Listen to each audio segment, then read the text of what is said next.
Hi! இன்னைக்கு நம்ம என்ன வீடியோ பார்க்க போறோம் பார்த்தீங்கன்னா, நெறைய பேருக்கு வந்து காளான் எப்படி கிளீன் பண்ணுறதுன்னே தெரியாது.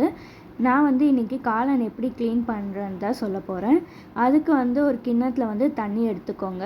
இந்த மஷ்ரூம் எல்லாமே வந்து தண்ணீல போட்டுட்டு, கொஞ்சம் கையில வந்து நல்லா தேய்ச்சி விட்டுடுங்க. கொஞ்சம் அழுக்கெல்லாம் இருக்கிறதெல்லாம் இப்படி பண்ணீங்கன்னா, கொஞ்சம் க்ளீன் ஆயிடும்.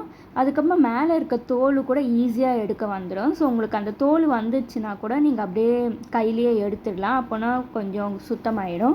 அதுக்கப்புறமா இந்த தண்ணி எல்லாமே கீழே கொட்டிட்டு மறுபடியும் ஒரு ஃப்ரெஷ்ஷான தண்ணி எடுத்துக்கோங்க. ஒரு எலுமிச்சம்பழம் சாறை அப்படியே நான் சேர்த்துருக்கேன். அது கொஞ்சமாக கல் உப்பு சேர்த்து இது ரெண்டுமே மிக்ஸ் பண்ணிவிட்டு அப்புறமா கழுவி வச்ச காளானை வந்து இதில் போட்டுட்டு ஒரு 5 நிமிஷம் ஊற வச்சிடுங்க.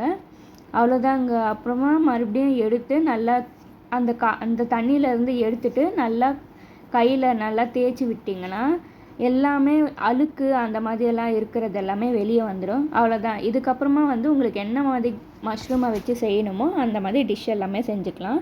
வீடியோ பார்த்துட்டு லக்ஷ்மி சமையலுக்கு சப்ஸ்கிரைப் பண்ணிக்கோங்க. நீங்கள் இந்த மஷ்ரூமை வச்சு என்னென்ன செய்வீங்கன்னு சொல்லி கமெண்ட்டில் சொல்லுங்கள். தேங்க்யூ ஃபார் வாட்சிங்.